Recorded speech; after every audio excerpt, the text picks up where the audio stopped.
السلام علیکم everyone and welcome back to my channel. کیسے ہیں آپ سب لوگ؟ امید ہے بالکل ٹھیک ٹھاک ہوں گے، خیریت سے ہوں گے۔ بہت ٹائم بعد میں ناول ریکارڈ کر رہی ہوں اور مجھے پتہ ہے کہ الف لیلہ بیچ میں رہ گیا تھا، تو میں اسی ناول کو پہلے کنٹینیو کروں گی۔ تو آج الف لیلہ کا 10واں حصہ میں آپ لوگ کے سامنے شیئر کرنے آئی ہوں۔ Let's get started. عبداللہ، نابینا اور ہارون الرشید۔ دوسری شب کو شہرزاد نے حسب دستور کہانی شروع کی۔ ایک روز خلیفہ ہارون الرشید کی طبیعت اداس تھی اور وہ خود بخود گہرے خیالات میں الجھا ہوا تھا کہ خواجہ سرار جعفر نے حاضر ہونے کی اطلاع دی۔ خلیفہ نے سر کے اشارے سے اجازت دے دی۔ جعفر اندر آیا اور معمول کے مطابق سلام کیا، لیکن ہارون الرشید نے صرف گردن اٹھا کر اس کی طرف دیکھا اور پھر اپنے خیالات میں غرق ہو گیا۔ جعفر نے عرض کیا، آج نصیب دشمنان، طبیعت کیسی ہے؟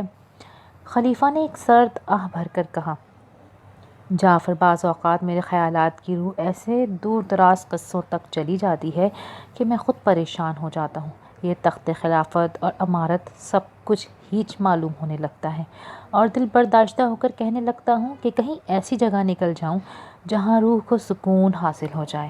مجھے خود بھی معلوم نہیں ہوتا کہ سکون کس چیز میں ملے گا۔ جعفر نے کہا کہ یہ ہماری فطرت کا تقاضا ہے کہ ہمیں بعض اوقات نامعلوم کی تلاش ہوا کرتی ہے، لیکن آج فلسفہ گفتگو کی بجائے یہ یاد دہانی حضور کو کرانے آیا ہوں کہ آپ نے آج لباس تبدیل کرا کر، یعنی نیا لباس زیب تن کر کے مضافات شہر کی حالت دیکھنے کا ارادہ فرمایا تھا۔ میرے خیال میں اگر آپ تشریف لے چلیں تو طبیعت بہل جائے گی۔ خلیفہ نے کہا، چلو ٹھیک ہے۔ اسی وقت مسرور خواجہ سرا کو طلب کر کے خلیفہ نے لباس تبدیل کیا اور تینوں چور راستے سے نکل کر شہر کی طرف روانہ ہو گئے۔ پھرتے پھراتے انہیں راستے میں ایک گداگر ملا جو نابینا تھا۔ اس نے خدا کے نام پر سوال کیا۔ خلیفہ نے 1 دینار دے دیا۔ گداگر نے دامن پکڑ کر کہا کہ اب میرے منہ پر ایک چپت بھی مارتے جاؤ۔ خلیفہ نے تعجب سے پوچھا، کیوں؟ اندھا فقیر کہنے لگا، بابا، کوئی وجہ تو ہوگی۔ اگر تمہیں خیرات دینی ہے تو چپت بھی مارو، ورنہ یہ اپنا دینار واپس لے لو۔ بادشاہ نے ایک ہلکا سا چپت دیا اور مسرور سے کہا، صبح کو اسے دربار میں طلب کرنا۔ مسرور نے اس کا پتہ دریافت کر لیا اور اس کے بعد آگے روانہ ہو گئے۔ تھوڑی دور چل کر دیکھا کہ ایک نوجوان گھوڑی پر سوار ہے اور اسے بے تحاشا میدان میں دوڑا رہا ہے اور بے ضرورت مارتا بھی جاتا ہے اور یہ کہتا بھی جا رہا ہے کہ بد نصیب، اپنی بدعمالیوں کی سزا دیکھ لے۔ خلیفہ نے جعفر سے کہا کہ اس کو بھی کل دربار میں حاضر کرو، اس سے زیادتیوں کی وجہ دریافت کی جائے گی۔ جعفر نے اس نوجوان کو اشارے سے ٹھہرایا اور بتایا کہ کل تمہیں خلیفہ نے دربار میں طلب کیا ہے۔ اگر تعلیم حکم سے گریز کیا تو نتیجے کے ذمہ دار تم خود ہوگے۔ پھر وہاں سے دوسری طرف روانہ ہوئے اور گھومتے ہوئے ایک عالی شان مکان کے سامنے کھڑے ہو کر خلیفہ نے کہا کہ دریافت کرو، یہ مکان کس کا ہے اور مالک کے متعلق اہل محلہ کی کیا رائے ہے؟ مسرور نے چند لوگوں سے حالات معلوم کر کے عرض کیا کہ یہ مکان حسن صبا کا ہے۔ چند روز پہلے تک وہ غریب آدمی تھا اور رسیاں بٹ کر اپنی گزر اوقات کرتا تھا۔ اس کے بعد دفتن مالدار ہو گیا اور محل تعمیر کرا لیا۔ اب تک اس کے یہاں رسی بنانے کا کام ہوتا ہے، اہل محلہ کے ساتھ صلہ رحمی سے پیش آتا ہے اور ان کے دکھ درد کا شریک ہے، غریب بیواؤں کی امداد کرتا ہے۔ خلیفہ نے حکم دیا کہ صبح کو اسے بھی دربار میں حاضر کیا جائے۔ اب رات کافی ہو چکی تھی، اسی لیے سب محل سرائے کو واپس ہوئے۔ خلیفہ نے بھی آرام فرمایا۔ صبح کو حسب معمول ہارون الرشید کی طبیعت بشاش تھی اور ملکی و مالی امور سے فراغت کے بعد جب صرف خاص آدمی رہ گئے تو اس نے رات والے آدمیوں کو طلب کیا۔ جعفر نے تینوں کو بلا کر بٹھا رکھا تھا، چنانچہ خلیفہ کے سامنے تینوں پیش کر دیے گئے۔ سب سے پہلے خلیفہ نے اندھے فقیر سے پوچھا کہ تم خیرات کے بعد چپت مارنے پر کیوں اصرار کرتے رہے؟ حالات صحیح بیان کرنا ورنہ تمہیں قتل کرا دوں گا۔ اندھا آگے بڑھا اور دعائے عمر دراز دینے کے بعد گوش گزار ہوا۔ اندھے بھکاری کی آپ بیتی، یا امیر المومنین، میرا نام عبداللہ ہے اور میں یہیں بغداد کا رہنے والا ہوں۔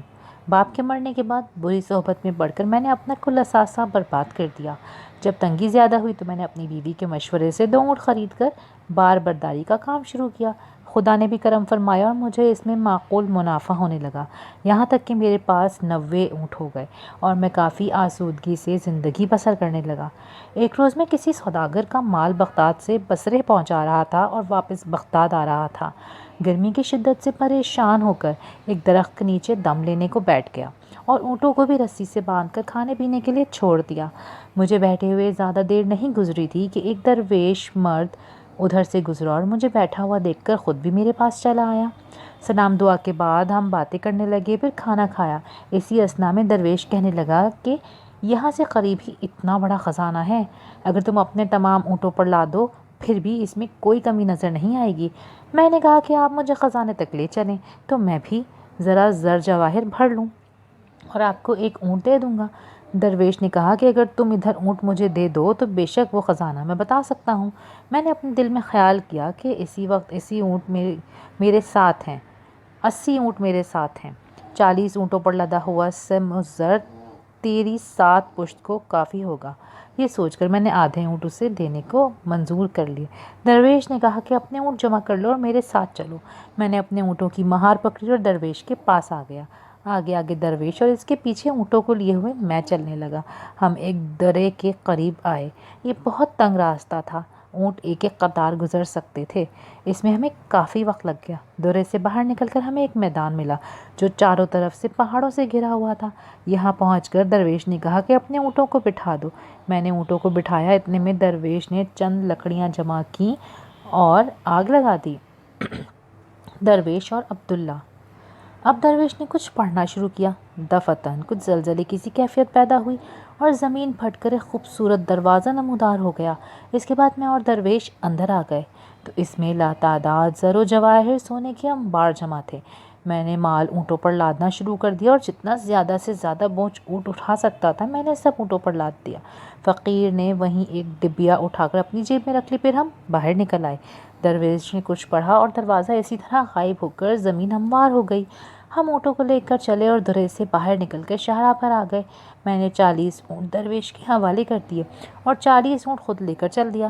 چند قدم ہی چل کر میرے دل میں لالچ آیا کہ 40 اونٹ خزانے سے بھرے ہوئے یہ درویش کیا کرے گا۔ چنانچہ واپس آ کر میں نے اس سے کہا کہ آپ اتنے اونٹ کہاں لے پھریں گے، ان میں سے کچھ مجھے دے دیجیے۔ درویش نے 10 اونٹ میرے حوالے کر دیے اور باقی 30 اونٹ لے کر چلنے لگا۔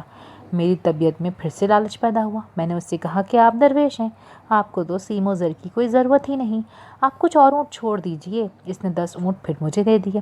الغرض میرا لالچ بڑھتا گیا اور درویش سے میں برابر اونٹ مانگتا گیا، یہاں تک کہ اس نے سب اونٹ میرے حوالے کر دیے اور کوئی حیل و حجت نہیں کی۔ اب جو اس کے پاس صرف ایک چاندی کی ڈبیا رہ گئی تھی، ضرور اس میں کوئی ایسا قیمتی الماس یا مرواد ہوگا جو اس سارے خزانے سے بھی زیادہ قیمتی ہوگا، اسی لیے تو وہ مجھے چاہیے۔ چنانچہ میں نے درویش سے ڈبیا بھی مانگ لی۔ وہ کہنے لگا کہ بابا تم نے سارا زر و جواہر لے لیا۔ میں نے انکار نہیں کیا، اب صرف ایک ڈبیا میرے پاس رہ گئی ہے، لیکن حرص کے بس میں ہو کر وہ مجھ سے وہ بھی مانگتے ہو، یہ اچھا نہیں، لیکن حضور مجھ پر تو لالچ کا بھوت سوار تھا۔ میں نے کہا ڈبیا تو میں ضرور ہی لوں گا، اگر آپ مجھے نہیں دیں گے تو مجھے سختی کرنی پڑے گی۔ درویش نے ڈبیا نکال کر میرے حوالے کی اور اس میں کہا کہ ایک سرما ہے، اگر داہنی آنکھ میں لگاؤ گے تو تمام درے زمین کے خزانے نظر آنے لگیں گے اور اگر دوسری آنکھ میں لگایا تو اندھے ہو جاؤ گے۔ میں نے کہا اچھا، تم پہلے میری دائیں آنکھ میں سرما لگا کر دکھاؤ۔ درویش نے ڈبیا کھولی اور ایک سلائی سرمے کی داہنی آنکھ میں لگا دی۔ اس وقت مجھے کل خزانے نظر آنے لگے۔ میری خوشی کا یہ عالم تھا کہ میں بیان نہیں کر سکتا تھا۔ میرے دل میں خیال پیدا ہوا کہ بائیں آنکھ میں سرما لگانے سے اور بھی عجائبات نظر آتے ہوں گے اور یہ درویش مجھ سے یقیناً جھوٹ بولتا ہے۔ میں نے اس سے کہا کہ تم میری بائیں آنکھ میں بھی سرما لگا دو۔ درویش نے کہا تم دیوانے ہوئے ہو جو جان بوجھ کر اندھا ہونا چاہتے ہو، لیکن میں لالچ کے ہاتھوں مجبور تھا۔ اس سے کہنے لگا کہ تمہیں اس سے کیا، میں جو کہتا ہوں کر دو۔ درویش نے بہت منع کیا لیکن میں نہ مانا۔ آخر اس نے سلائی بھری اور کہنے لگا کہ دیکھو مجھ پر کوئی الزام نہ لگانا۔ میں نے کہا بالکل نہیں۔ چنانچہ درویش نے وہ سلائی میری آنکھ میں لگا دی اور میں اسی وقت فوراً اندھا ہو گیا۔ جس وقت میری بینائی جاتی رہی میں دھاڑے مار مار کر رونے لگا اور درویش کے آگے ہاتھ جوڑے کہ تم یہ سرما اور سلائی اور سارا مال و زر لے لو لیکن میری آنکھیں اچھی کر دو۔ تھوڑی دیر تک وہ خاموش رہا، اس کے بعد یوں کہنے لگا کہ بابا تمہاری بینائی واپس لانا میرے اختیار میں نہیں، میں نے تمہیں بہت منع کیا لیکن تم نہیں مانے، اب جاؤ اور زندگی بھر دھکے کھاتے پھرو، اب تمہارا صرف یہ کام ہے کہ بھیک مانگ کر پیٹ بھرو۔ اس کے بعد اس نے ڈبیا میرے ہاتھ سے لی اور اونٹوں کی مہار تھام کر چل دیا۔ میرے پہاڑوں میں دھکے کھانے کے بعد خدا جانے کسی طرح سے میں کسی راہ گزر پر آ گیا۔ وہاں سے کوئی قلندر گزر رہا تھا، وہ مجھے اپنے ساتھ بغداد لے آیا۔ اس روز سے بھیک مانگتا پھرتا ہوں، اور اگر مجھے خدا کے نام پر کوئی کچھ دے دیتا ہے تو اس سے کہتا ہوں کہ مجھے ایک تھپڑ بھی مار دو۔ اسی طرح میں اپنے آپ کو لالچ کی سزا دیتا ہوں، جس کے نتیجے میں آج اس حال کو پہنچا ہوں۔ خلیفہ نے اس کا قصہ سن کر کہا، بے شک تیری داستان عجیب ہے، خیر آئندہ تم بھیک نہ مانگنا، بیت المال سے تم کو اتنا مل جایا کرے گا کہ تمہاری گزر ہو جائے گی۔ بابا عبداللہ خلیفہ کا شکریہ ادا کر کے ادب سے ایک طرف کھڑا ہو گیا۔ اس کے بعد خلیفہ نے گھوڑے والے کو بلایا اور تحقیقات سے معلوم ہوا کہ تم ہمیشہ گھوڑی سے ظالمانہ سلوک کرتے ہو اور اس قسم کے فقرے استعمال کرتے ہو، اس کی وجہ بیان کرو۔ نوجوان سر جھکا کر خاموش ہو گیا اور میں نے اس کا کوئی جواب نہیں سنا۔ خلیفہ نے دوبارہ سوال کیا اور فرمایا کہ اگر اب بھی تم نے جواب نہ دیا تو اپنی گستاخی کی سزا بھگتنے کے لیے تیار ہو جانا۔ سوار نے سر اٹھا کر چاروں طرف دیکھا اور ہاتھ باندھ کر بولا کہ حضور میری رسوائی کی داستان کیا سر عام سننا چاہتے ہیں؟ خیر جیسا حکم ہوگا میں بس روز چشم تعمیل کروں گا۔ لقمان سوار کا قصہ۔ نوجوان نے یوں کہنا شروع کیا کہ میرا نام لقمان ہے اور میں ایک کھاتے پیتے گھرانے کا لڑکا ہوں۔ میرے والد کا بہت بڑا کاروبار تھا۔ اپنی حیثیت اور ہمت کے مطابق انہوں نے میری تعلیم و تربیت کا بھی انتظام کر دیا تھا۔ جب میں تعلیم سے فارغ ہوا تو والد میری شادی کر رہے تھے۔ دہائی بیماری میں میری والدہ اور والد انتقال فرما گئے اور میں گھر میں تنہا رہ گیا۔ کچھ روز تک مجھے بڑی وحشت رہی، لیکن آخرکار صبر آ گیا اور اپنی کاروبار کی طرف میں متوجہ ہوا۔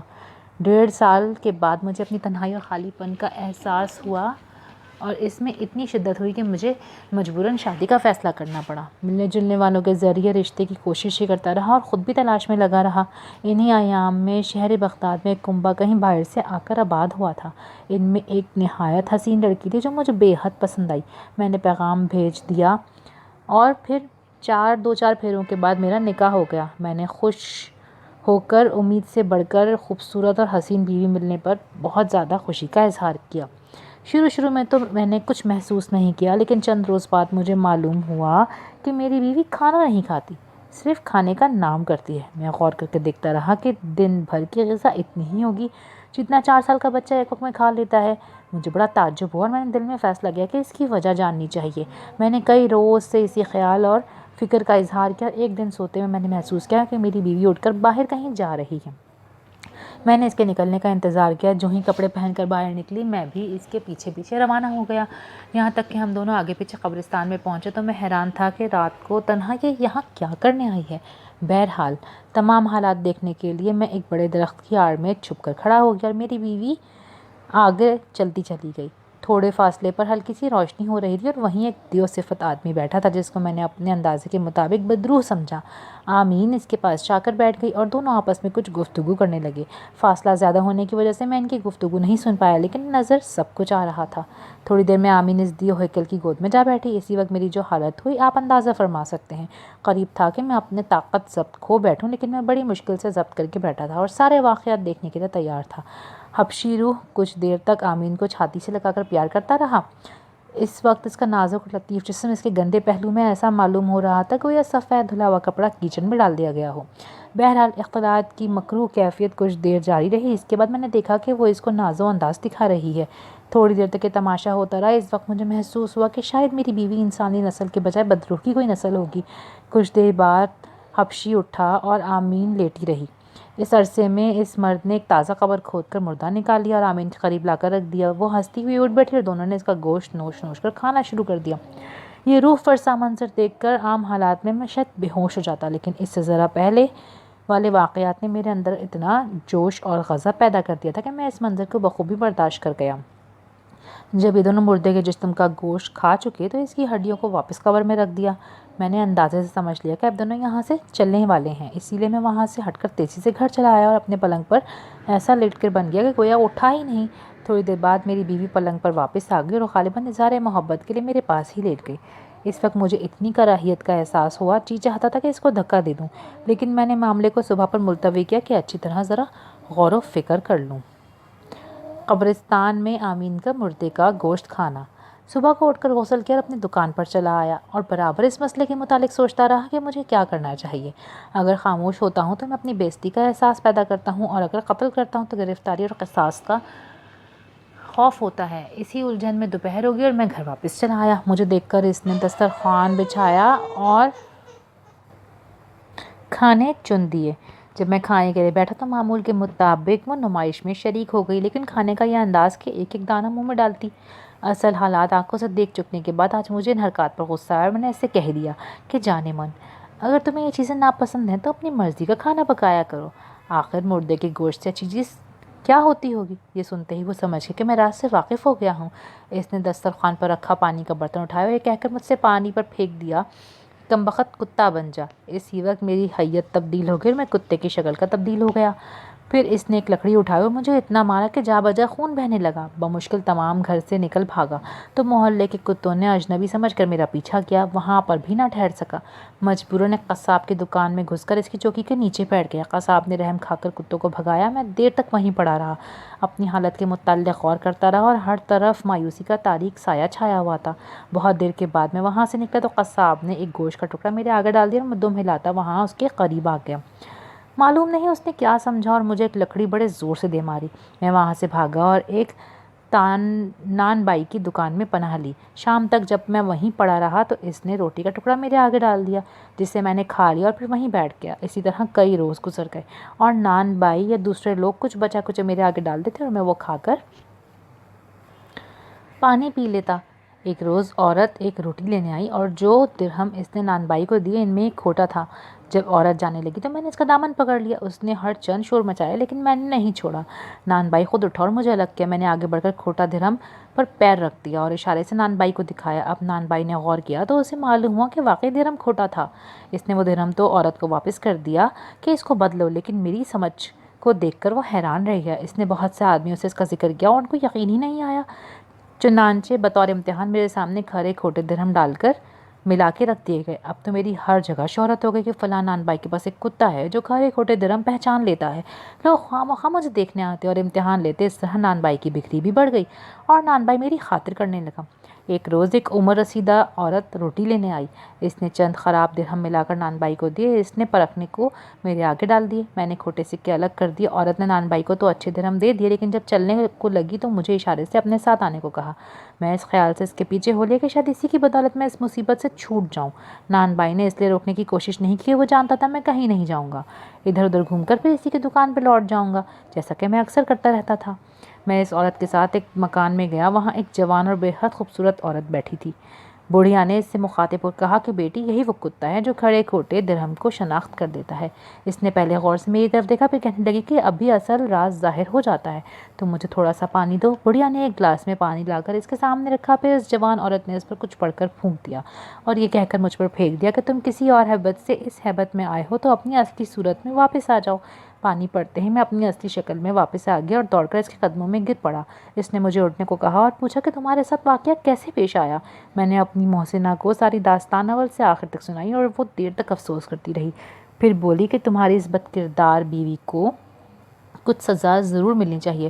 چنانچہ اس نے کچھ پانی پڑھ کر مجھے دیا اور کہا کہ اسے لے جاؤ اور اپنی بیوی پر ڈال کر جانور کا نام لوگے جس کا بھی یہ اس کی شکل بن جائے گی۔ میں نے اس کا بہت شکریہ ادا کیا اور پانی لے کر اپنے گھر کی طرف روانہ ہوا۔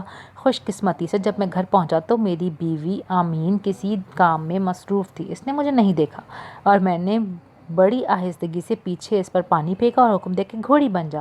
وہ فوراً گھوڑی کی شکل میں منتقل ہو گئی۔ اس کے بعد ہنٹر لے کر میں نے اسے اتنا مارا کہ میرے ہاتھ درد ہونے لگے، پھر اس کو استبل میں باندھ دیا۔ کل حضور نے مجھے اس گھوڑی پر سوار اس کو پیٹتے ہوئے دیکھا، یہ وہی ظالم گھوڑی ہے۔ اب میں اس کو روزانہ سزا دیتا ہوں کہ اسے احساس ہو کہ جو بدعمالیاں وہ کرتی رہی ہے وہ خود اس پر گزرے تو کیسا محسوس ہوتا ہے۔ امید ہے کہ آپ میری مصیبت کے پیش نظر میرے خیال فعل کو درست سمجھیں گے۔ لقمان اپنا قصہ سنا کر ادب سے ایک طرف کھڑا ہو گیا۔ خلیفہ نے کہا کہ بے شک خیال تمہاری مصیبت دردناک ہے، لیکن کیا اب تم اس کو اصلی حالت پر لا نہیں سکتے؟ ممکن ہے اس کی اصلاح ہو گئی ہو۔ نوجوان نے عرض کیا کہ حکم سر آنکھوں پر، لیکن اس بدبخت نے میرے ساتھ پھر برائی کی تو میں کیا کروں گا؟ خلیفہ یہ سن کر خاموش ہو گیا اور حسن خیال کی طرف متوجہ ہو کر فرمایا کہ میں نے سنا ہے کہ پہلے تم مفلس تھے اور اس کے بعد دفتن تمہاری حالت بہت اچھی ہو گئی، اس کے کیا اسباب ہیں؟ بوڑھا ادب سے سلام کر کے آگے بڑھا اور اس طرح اپنا حال کہنا شروع کیا۔ خواجہ حسن خیال کا قصہ۔ حضور والا میرا نام حسن ہے اور میں اسی شہر یعنی بغداد کا رہنے والا ہوں۔ میں بہت ہی غریب رسی فروش تھا۔ بمشکل اتنے پیسے ملتے تھے کہ اپنا اور اپنے بچوں کا پیٹ پال سکوں۔ خدا کا شکر ہے کہ زندگی کا سارا دور میں نے دیانتداری سے گزارا۔ بےایمانی یا جھوٹ سے کچھ حاصل کرنا میرے نزدیک اتنا ہی بڑا جرم تھا کہ قتل کو بھی اہمیت نہیں دیتا تھا۔ میری زندگی کے انقلاب میں 2 شخصوں نے بہت بڑا حصہ لیا اور وہ دونوں خدا کے فضل سے اب بھی زندہ ہیں اور میرے داستان کے سچے شاہد بھی۔ ان میں سے ایک نام سعد ہے اور دوسرے کا نام سعدی۔ سعد اور سعدی بغداد ہی کے رہنے والے دوست ہیں جن سے میرا رشتہ دوستی کا بچپن سے ہی میرے ساتھ قائم تھا۔ ایک روز ان میں سے بحث شروع ہو گئی کہ زندگی انسان کی رنج، راحت، افلاس، ریاضت، تکلیف، صحت اس کی جدوجہد رکھ رکھاؤ سے پیش آتی ہے یا تقدیری امور ہیں اور بعض انسانی خواہش اور کوشش خود بخود پیدا ہو جاتی ہے۔ سعدی جو رئیس اور صاحب ثروت ہے اس پر بضد تھا کہ ان امور میں ہمارے فعل و اختیار کو بھی دخل ہے، اور سعد جو متوسط حال ہے یہ کہتا تھا کہ سب چیزیں تقدیر سے ہوتی ہیں، انسان کا اس میں کوئی دخل نہیں۔ یہ بحث جب اتنی طویل ہو گئی اور دونوں نے فیصلہ کیا کہ اس کا امتحان کرنا چاہیے اور ایک غریب آدمی کو منتخب کر کے اس کی امداد کی جانی چاہیے اور اس کو ہر قسم کی سہولت فراہم کی جائے کہ وہ اپنی کوششوں اور ہمارے روپیے سے اپنی حالت سنوارنے میں کس طرح سے کامیاب ہوتا ہے، پھر اس کا انجام دیکھ کر اس مسئلے پر آخری رائے قائم کی جائے گی۔ دونوں دوست ایسے آدمی کی تلاش میں نکل کھڑے ہوئے۔ دونوں دوستوں کا حسن خیال کے پاس آنا، یہ تو میں نہیں کہہ سکتا کہ کیوں، بہرحال ان کی انتخاب کی نظر مجھ پر پڑی اور دوڑ کر میرے پاس آئے اور میرے حالات زندگی دریافت کیے۔ میں نے بخوشی پیشانی اپنی مختصر روداد زندگی ان کو سنا دی۔ میری حالات معلوم کر کے انہوں نے یہی طے کیا کہ میری امداد کر کے اپنا امتحان شروع کیا جائے۔ سعدی تدبیر کی اہمیت کا قائل تھا۔ مجھ سے کہا کہ اگر میں تمہیں 200 اشرفیوں کا کاروبار کرنے کے لیے دوں تو کیا تم ترقی کر کے آسودہ حال ہو سکتے ہو؟ میں نے کہا کہ 200 اشرفیاں دفعتاً تو مجھے رئیس نہیں بنا سکتی، لیکن امید کرتا ہوں کہ رفتہ رفتہ حالت سنبھل سکتی ہے۔ سعدی نے 200 اشرفیوں کی تھیلی مجھے دے کر کہا کہ یہ رقم میں تمہیں خدا کے لیے دیتا ہوں تاکہ تم اپنا کاروبار اچھے طریقے سے چلا سکو، اور مجھے امید ہے کہ تم عیش میں اس کو ضائع نہیں کرو گے۔ اگر تمہیں کسی اور امداد کی ضرورت ہوئی تو میرے پاس چلے آنا، میں تمہیں ہر قسم کی سہولت فراہم کرنے کی کوشش کروں گا۔ میں نے اس کا شکریہ ادا کیا اور جب وہ چلے گئے تو میں اپنے کام میں مشغول ہو گیا۔ ساتھ ساتھ میں نے غور کرنا شروع کیا کہ اس سرمایے سے کس طرح فائدہ اٹھانا چاہیے۔ فوری طور پر میں نے یہ طے کیا کہ کافی مقدار میں سن خرید کر چند ملازم مال بنانے کے لیے رکھ لیا جائیں۔ اگر مال کی کھپت زیادہ ہوئی تو اس کام کو بڑھا لیا جائے، ورنہ پھر کسی دوسرے طریقے سے تجارت شروع کی جائے۔ یہ سوچ کر میں نے 190 اشرفیاں تو اپنی پگڑی میں رکھ لیں اور 10 اشرفیاں سن خریدنے کے لیے جیب میں ڈال کر مکان سے چل دیا۔ یہاں میں نے دیکھ بھال کر سن خریدا اور اس کو ہار گرا کر گھر بھیج دیا۔ میں گوشت لینے کے لیے قصاب کی دکان پر ٹھہر گیا۔ گوشت لے کر میں چلا ہی تھا کہ ایک چیل نے جھپٹا مارا اور گوشت تو بچ گیا، مگر میری پگڑی اس کے پنجوں میں پھنس گئی اور چیل پگڑی اور اشرفیاں لے کر اڑ گئی۔ میں نے بہت پیچھا کیا لیکن چند ہی قدموں کے بعد میری نظر سے وہ اوجھل ہو گئی اور میں اشرفیوں کے ساتھ پگڑی بھی کھو کر ہاتھ ملتا رہ گیا۔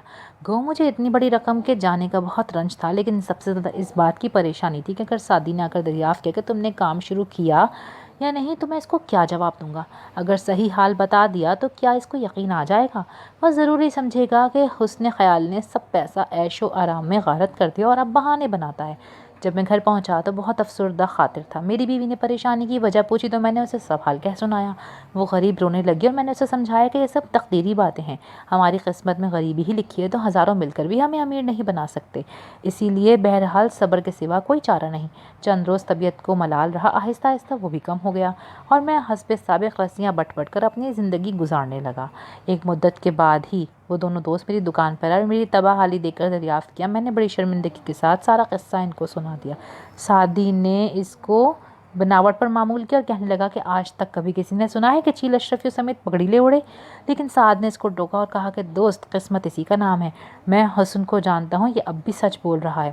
سعدی نے کہا کہ اول تو مجھے اس بات کا یقین نہیں، لیکن اگر یہ سچ ہو تو بھی نقصان اور اتفاقات زندگی کا ضروری جزو ہیں۔ ہم اپنی لا علمی یا کم علمی سے اکثر ایسے نقصان اٹھا لیتے ہیں جس کی اصل وجہ اس وقت تک سمجھ نہیں آتی، لیکن تجربے کے بعد پھر اس غلطی کو نہیں دہراتے تو نقصان سے بھی بچ جاتے ہیں۔ اسی لیے میں یہ نہیں مانتا کہ تقدیر کا اثر خود بخود ہوتا رہتا ہے اور تدبیر کوئی چیز نہیں، بلکہ اصل شے تدبیر ہے، اور جب ہم محنت سے جی چراتے ہیں تو تقدیر کی پکڑ میں آ جاتے ہیں۔ اس کے بعد سعدی نے مجھے پھر سے 200 اشرفیہ دیں اور تاکید کر کے دیں کہ اب کی بار غفلت نہ کرنا اور اچھی طرح استعمال کرنا. اگر تم نے ضروری محنت کی اور کوشش سے کام لیا تو مجھے امید واثق ہے کہ تم آسودہ حال ہو جاؤ گے. میں نے اشرفیہ لے کر رکھ لیں اور دونوں دوست ہاتھ میں ہاتھ ڈالے باتیں کرتے ہوئے چلے گئے. کچھ دیر میں دکان پر بیٹھا رہا. اس کے بعد اشرفیہ لے کے گھر آ گیا. اسی روز اتفاقاً میری بیوی اپنے ایک عزیز کے ہاں گئی ہوئی تھی. میں نے 190 اشرفیاں گن کر ایک بھوسے کی گھڑے میں رکھ دیں اور اوپر سے اس کا منہ ڈھانک دیا. 10 اشرفیوں سے میں نے سن خریدا اور اپنی دکان پر کام کرنے لگا. میرا خیال تھا کہ منڈی میں 2-4 روز میں نیا سن آنے والا ہے، اس کو خرید کر اور دکان چلاؤں گا. اتفاقاً دوپہر کو مٹی فروخت کرنے والا آیا. میری بیوی کو سر دھونے کے لیے مٹی کی ضرورت تھی. اس نے وہی گھڑا دے کر جس میں اشرفیاں تھیں مٹی خرید لی. شام کو میں گھر آیا تو اپنی بیوی کو بتایا. وہ دونوں دوست پھر آئے تھے. 200 اشرفیاں پھر دے گئے. میں نے کہا وہ اشرفیاں فلاں گھڑے میں رکھ دی تھیں. وہ یہ سن کر سر پیٹنے لگی کہ تم نے مجھے صبح کیوں نہیں بتایا. میں نے تو وہ گھڑا ماں بھوسی دانے کی مٹی والے کو دے دی. میری اس وقت کی حالت کا اندازہ کوئی نہیں کر سکتا تھا کہ یہ کیا تھا. جی چاہتا تھا کہ زمین پھٹ جائے اور میں اس میں سما جاؤں یا اپنا گلا گھونٹ کر مر جاؤں. دیر تک میں خود بھی روتا رہا. مجھے روپے کے ضائع ہونے سے زیادہ اس بات کی فکر تھی کہ سعدی مجھے جھوٹا، بدمعاش، آوارہ اور جانے کیا کیا سمجھے گا. میں اس کو کس طرح منہ دکھاؤں گا. اس فکر میں گھل گھل کر میں نہیں پر بیمار ہو گیا. اب میں ہر روز اپنی دکان جاتا، لیکن حالت یہ تھی کہ تھوڑی تھوڑی دیر میں چاروں طرف دیکھ لیتا کہ کہیں سعد اور سعدی تو نہیں آ رہے.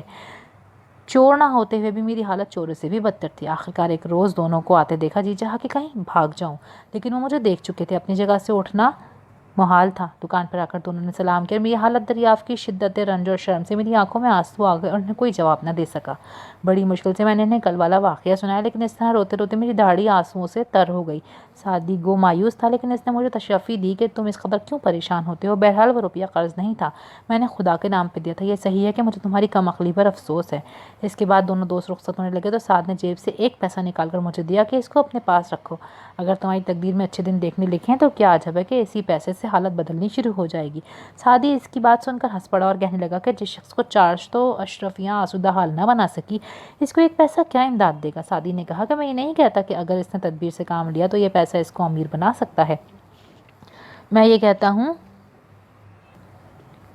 کہ اگر اس کی قسمت میں امیری ہے تو ممکن ہے یہ پیسہ ہی اس کے ظہور کا سبب بن جائے.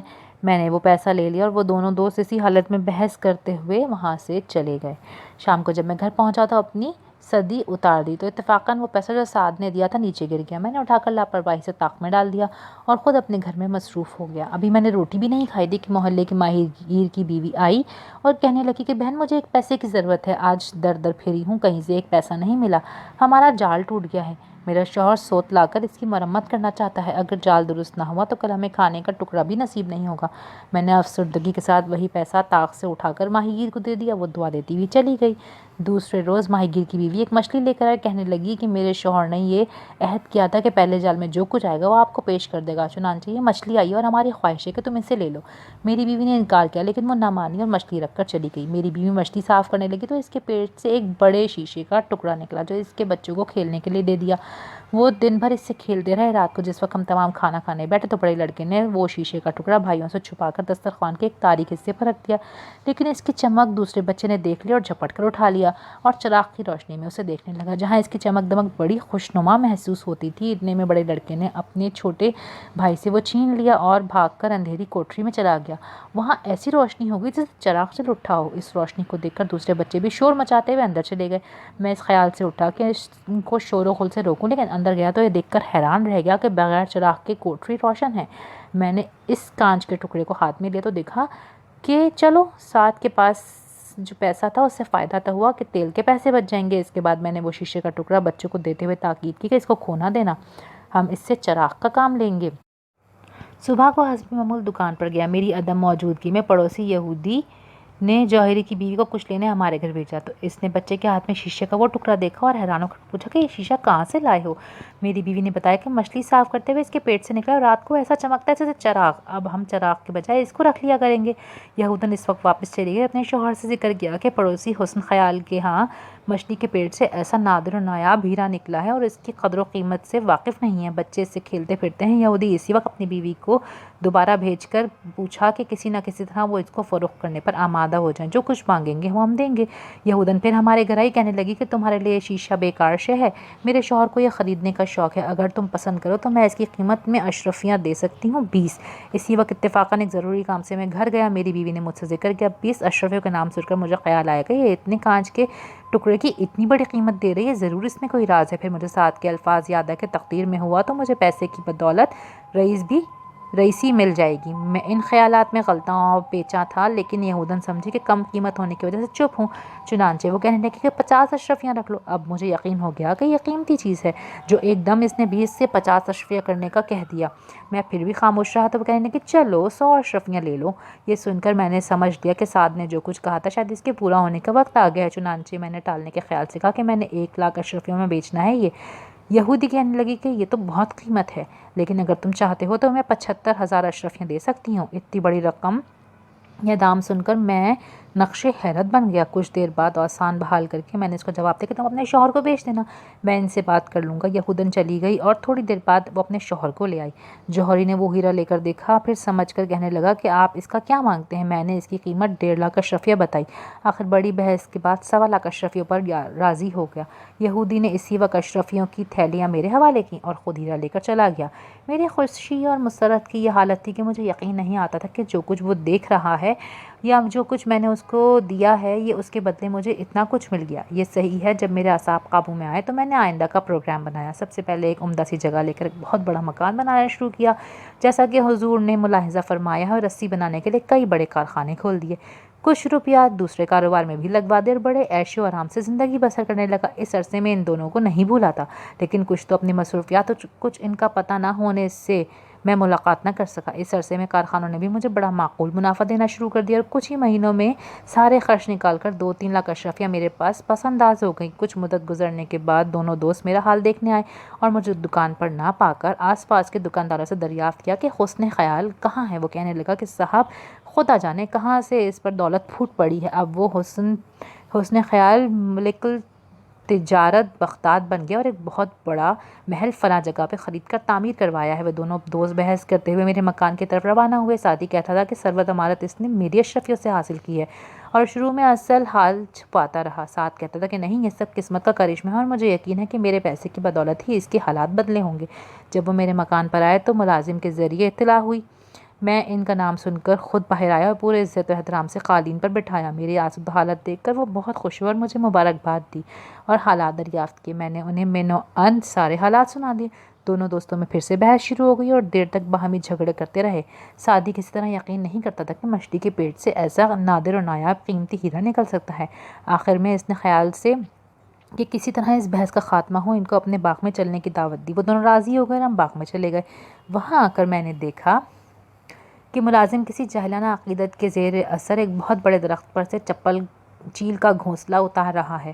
میں ان کی ضعیف الاعتقادی پر گفتگو کرتے ہوئے درخت کے نیچے جا کر کھڑے ہو گیا اور اوپر چڑھے ہوئے آدمی نے گھونسلہ کھینچ کر نیچے پھینکا تو اس میں وہی پگڑی نکل آئی جس میں سے سعدی کی دی ہوئی 190 اشرفیاں بندھی ہوئی تھیں۔ میں نے پگڑی کو دیکھتے ہی دوڑ کر اٹھا لی اور ان سے مخاطب ہو کر کہ دیکھیے، خدا نے مجھے آپ کے سامنے سرخرو فرما دیا، یہ میری وہ پگڑی ہے جس میں آپ کی دی ہوئی اشرفیاں بندھی تھیں۔ میں نے اس کو کھول کر دکھایا تو پوری 190 اشرفیاں جو کہ تو اس میں موجود تھی۔ اس کے بعد ہم گفتگو کرتے ہوئے گھر کی طرف لوٹے تو راستے میں گھوڑوں کے لیے استبل میں چلے گئے اور ملازم کہنے لگا کہ حضور آج کام میں دیر ہو گئی اور گھوڑوں کے لیے گھاس نہیں ملی۔ میں نے اس سے کہا کہ ان بے زبانوں کو بھوکا رکھنا ظلم ہے، تو بھوسا یا آٹا کا بورا لے آؤ، کچھ نہ کچھ تو ان کے منہ پہ ماریں گے۔ ملازم پڑوس میں بورا تلاش کرنے چلا گیا اور میں اپنے دوستوں کو گھوڑے کی کھال دکھانے لگا۔ تھوڑی دیر بعد ملازم بھوسے کے کئی مٹکے اٹھا کے لایا اور کہنے لگا کہ حضور اس وقت تو صرف یہی ملے ہیں۔ میں نے کہا چلو کچھ بھی صحیح، تم ابھی ان کے آگے ڈال دو۔ اتفاقاً میری نظر مٹکوں پر پڑی۔ میں نے وہ مٹکا پہچان لیا جس میں سعدی کی دی ہوئی 190 اشرفیاں موجود تھیں۔ اس کا منہ اچھی طرح باندھا تھا جیسا میں نے کہا تھا۔ سعدی کو متوجہ کر کے میں نے اسے بتایا کہ دیکھو، دوسری مرتبہ کی اشرفیاں بھی اس مٹکے میں رکھی تھی جسے غلطی سے میری بیوی نے فروخت کر دیا۔ چنانچہ اس کے سامنے میں نے اس کو کھلوایا تو بھوسے میں دبی ہوئی پوری 190 اشرفیاں موجود تھیں۔ سعدی اپنی بدگمانی پر نادم ہوا اور مجھ سے معافی مانگنے لگا۔ میں نے اس سے کہا کہ بھائی اس میں تمہارا کوئی قصور نہیں، حالات ہی ایسے تھے کہ ہر شخص کو بدگمانی ہوتی ہے، لیکن خدا کا بڑا احسان ہے کہ آپ کے سامنے مجھے اس نے سچا کر دیا۔ اس کے بعد سعدی نے سعد سے کہا کہ اب مجھے یقین آ گیا ہے کہ تقدیر ہر چیز پر غالب ہے اور قسمت بھی جب کھلتی ہے جب تقدیر موافق آتی ہے۔ حضور والا اس کے بعد کھانا کھا کر وہ دونوں دوست چلے گئے۔ میں آپ کے زیر سایہ اطمینان کی زندگی بسر کر رہا ہوں۔ حسن خیال اپنا بیان کر کے چپ ہو گیا۔ خلیفہ نے فرمایا کہ تمہاری حالت بدلنے والا وہ ہیرا میرے خزانے میں ہے۔ میں سارا قصہ لکھوا کر اس کے ساتھ رکھوں گا تاکہ آئندہ نسلیں ہیرے کی تاریخ سے واقف ہوں۔ پھر خلیفہ نے سب کو انعام و اکرام دے کر رخصت کر دیا۔ شہرزادی قصہ بیان کر کے خاموش ہو گئی۔ شہریار نے ہنس کر فرمایا کہ ہماری بیگم کو تو بہت عجیب و غریب قصے یاد ہیں۔ ہمیں یقین ہے کہ کل سے جو کہانی ہوگی وہ آج سے بھی زیادہ عمدہ ہوگی۔ شہرزاد نے جھک کر سلام کیا اور عرض کیا کہ کل انشاءاللہ علی بابا اور 40 چور کی کہانی سناؤں گی۔ اب شہرزاد اور دوسرے لوگوں کو یقین ہو گیا کہ بادشاہ ظالمانہ رویہ چھوڑ دے گا جو مدت سے اس نے شروع کر رکھا تھا۔ علی بابا اور 40 چور، یہ پارٹ اگلے پارٹ میں انشاءاللہ۔ اگر آپ کو یہ پارٹ پسند آیا ہے تو please do give it a thumbs up, do like, share and subscribe my channel. ملتے ہیں اگلی ویڈیو میں، تب تک کے لیے اللہ حافظ۔